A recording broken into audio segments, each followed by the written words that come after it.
Pressure is mounting on white-owned businesses in South Africa. South Africans are asking the whites to sack or fire any other foreigner in their company and replace them with black South Africans or with South Africans, yeah? But from the look of things, it's like these white people don't like to work with South Africans or black South Africans because one of them says South Africans claims to be truck drivers whilst they cannot even ride bicycle. Let's watch. Yesterday, I have hired 3 South African people and I fired 3 Zimbabwe people. We cannot fire everybody once. Do you understand? Yeah. Then my job is going to stand because then there's going to be 20 new people. Some of them, they come here, they say, I'm a tractor driver. Fuck, they haven't driven a bicycle yet. You don't test them before. Huh? You must test them. Yeah, How did you see that they can drive? Oh, just as we suspected.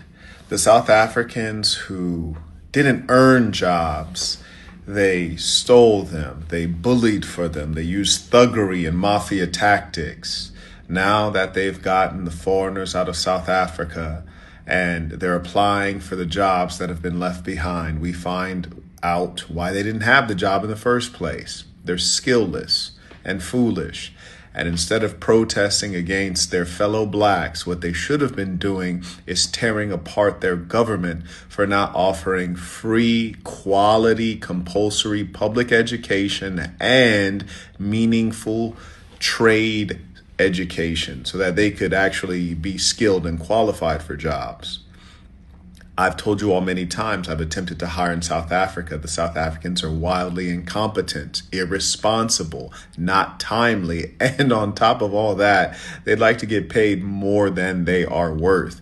And in fact, it goes beyond just simply hiring an independent contractor or an employee.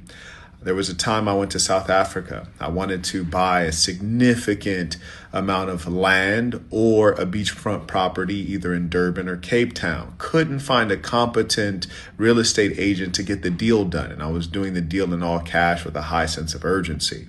The South Africans are the result of what happens when you apparently have malnutrition and it impacts the IQ. I don't know, maybe they weren't breastfed as children, but certainly they haven't gotten education.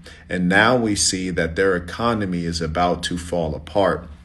Their government officials are now lying and claiming that they're doing just fine, even though other African nations are starting to ease their way out and foreign capital is starting to ease its way out.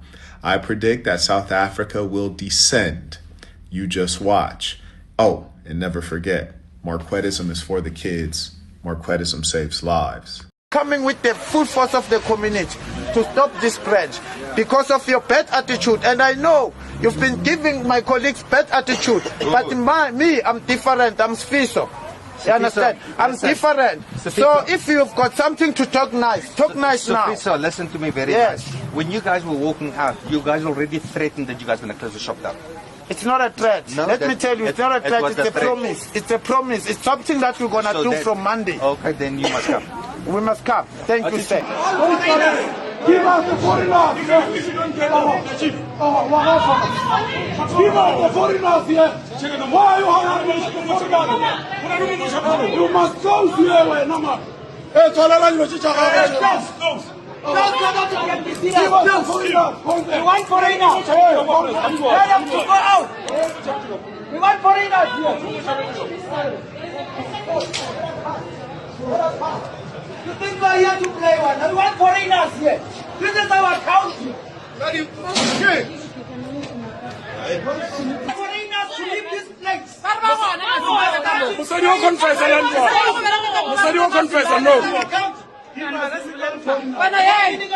Pressure is now mounting on all white-owned South African businesses in South Africa, and the locals are demanding that none of them should be employing foreign nationals.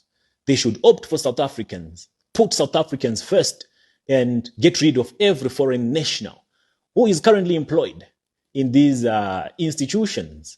And in some related videos that I have watched, many white-owned businesses, the owners are literally saying, we would rather stay closed than be told what to do, who to employ, and which criteria to use. for employing whom we believe to be fit for the positions. Yeah, this is quite a tricky one. Imagine you're running your own business and a group of people shows up and hands you CVs of people that they want you to employ. And you probably have your own criteria, and chances of you actually sitting one-on-one and interviewing these people are restricted. How would you handle a situation like that, assuming that you were the business owner? I'm trying to, dig into the brains of the ones who are demanding that specific people be retrenched from specific positions and specific people fill in those vacancies that would have been left by those who would have been dismissed. How really is it going to work? Like, if you're a business owner, how then are you going to know the ones who qualify? Because these guys are literally bringing CVs along with the people whom they want you to employ. Whether this is lawful or not, the fact that it is ongoing and it is not being monitored, or the ones behind it are not being sanctioned for doing it, then that's an entirely different conversation. Put yourself in the business owner's position. What would you do? Would you save the business by employing the ones that you're told to employ? Or would you retrench your current workers? Or would you simply say, I would rather close my business than to employ whoever that you want me to employ? Ramaphosa, not only us in South Africa will love you, but the whole world will love you to step down as president. Save this country. Today as tomorrow, it will be too late. You're old. Go have some fun with your grandkids. Take them to a park. What's full of shit is your government can't clean. Let a fresh mind take the lead. They say a fresh broom sweeps cleaner. I promise you that after the elections in November, your party will not be in charge. Believe me today. Take the punch now. Or in November. We speak because we love South Africa. A beautiful country filled with hard-working people, dreams, and hear their frustrations, hear their hopes, because South Africa deserves better. And its people deserve better. Look at the Western Cape. No municipality is behind on payments to Eskom. Your clinics are poorly run. Whatever you touch, it turns to another failure. You failed as South Africa's leader! It is time to hand it over. We request your resignation. Thank you. A Zulu South African woman said she needs help. Yes, she says she's been profiled in the UK and that she needs the help of Africans. Guys, listen, she said she needs the help of Africans. She wants Africans to see what the UK is doing to her.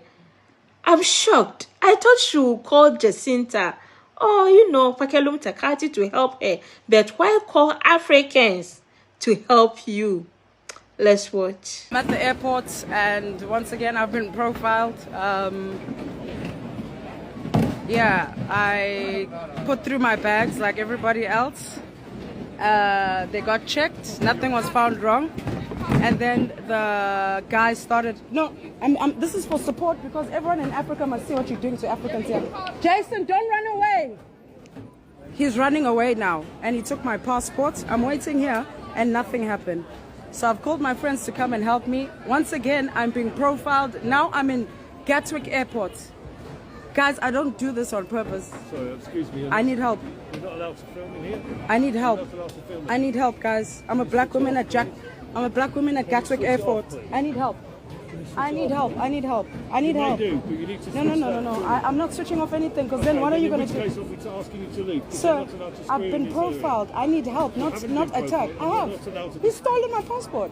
You're not allowed to. Why has he taken my passport when there's nothing wrong? He wants to. I don't know why haven't we You see? No, but you need to go deal with him and not shout at me. You need to switch that off and then I'll go speak to him. But you need to switch that off. Okay, but... Okay, guys, I need help. I'm sure many of us have woken up to this video doing the rounds now on social media where there's a group of people going around in an informal settlement, and it seems to be people that speak the same language. I think it's the Tsonga language. They speak the same language, but one Tsonga guy is asking another Tsonga man, where are you from? The man opened his wallet and took out his ID. He gave it to the guy, smart card ID at that. He asked, so he read the ID, and you could tell that he was not satisfied with what he was reading. I don't know whether that guy in the brown t-shirt is the adjudicator of all the vendor people. But anyway, he asked him, which part of vendor are you from? This man answered, and according to the other guy, his answer was not satisfactory. So as a result, what did he do? He took out a spray paint can and he put a big question mark on this man's door. He left a big red question mark on this man's door as an indicator that this person has not been verified.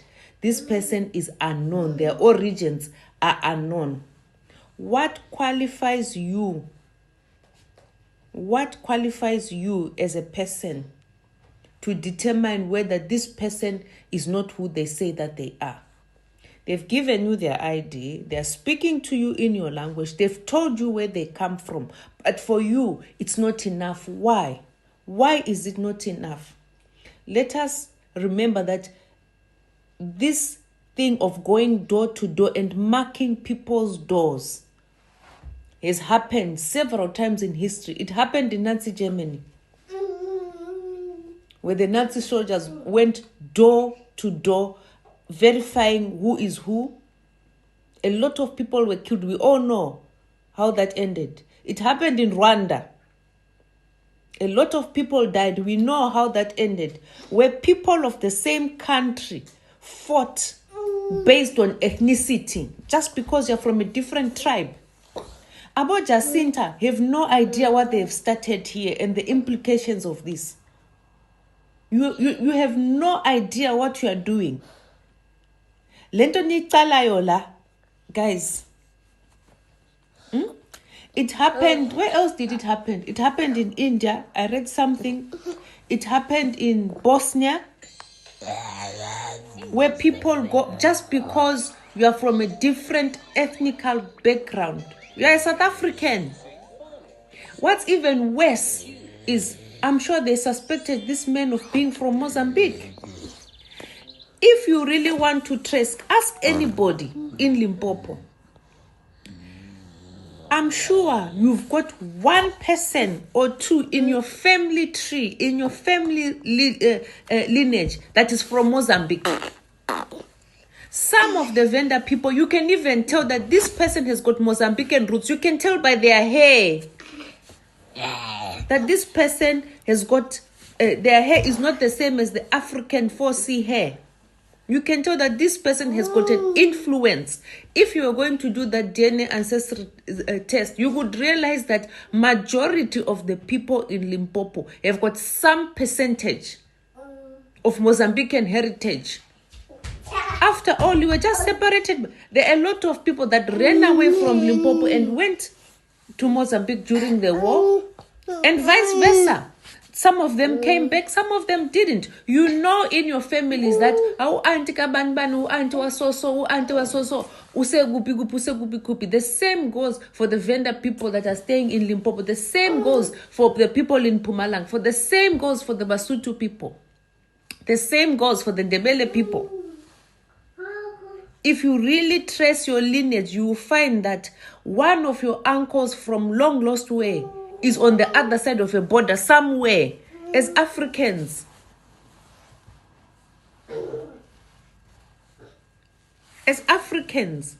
what gives you the right of putting a red question mark on somebody's door? Who are you? Wena upumapi wena? What about you? Who is your mother? Who is your father? What gives you the authority? Is it because you are part of Match and Match? So there is this video that is circulating online about foreigners banning South Africans' businesses so that they can be the only one to stay in business. Yes, these people are alleging that it is migrants or foreigners that bans the shop so that they can stay in business. Let's watch. You know, in terms of security, we also had security cameras here, so the entire placement was done properly. what they did, I think they took a bit of time before they could burn the place up, because the DVRs where DVR, and they took the radio of the store. They took other things, the computers, 2-3 computers, took them with them, and then from there they set the place alight. This is where we used to advertise our products. You see, this was the material that we used to cover all of this, to prevent, a container has got, when it's really hot, the heat comes through. So this prevented all of that, and it's approved by the SABS, and it's approved material that you use for making sure that heat does not come in, and when it's cold, the container maintains the proper temperature. So in here we used to have the cold room. You can see the walls are still strong so we used to have the cold room where we would keep our frozen or chilled products. And then as you can see, here we used to have the fridge, but you will see in the previous video that I've sent you, it was a 5-door chiller where we stored all our cool drinks. And when you walk in here, you open the fridge, grab your cool drink, grab whatever was on the shelves, and go and pay. So this was the perfect store for a neighborhood store. Watch out. It was a perfect store, a neighborhood store, very convenient. We offered about, I think, 5,000 lines that we stocked in this store. So it was like going to a mini Boxer, mini Pick and Pay, mini Checkers, and you'd find almost everything that you were looking for. So this was the restaurant part of the store, and people used to buy from here, and this was the menu. We offered good quality food, man, and we had a nice sitting area here for everyone that came to dine and support us. So we had female toilets and gentlemen's toilets, and properly done, This part was not affected. It's just we must just clean it up, But it's tiring to clean up something all the time, and then there's no, But we had a proper. There's plans for this. We had to do plans because we are required to do. So it's part of ELAND of approved plans for that matter. Part of the compliance. No, you see. So all of this was done properly. Like I said, our refrigeration inside was run via the compressor. We want this back. And more than me, but my customers keep asking me, when are you reopening? When are you doing this thing again? I can't keep saying it's government. Yeah, well, I've done my part also. You will see it in the next store. I've done my part of trying to revive the store, but I'm never going to give up on this store. And talking about that, how many people have approached me to try and buy this place, including the foreign nationals that wanted to buy this place from me. I'm never going to sell it, but I want our government to assist me in getting this store up and running again. Once it does, I will show you.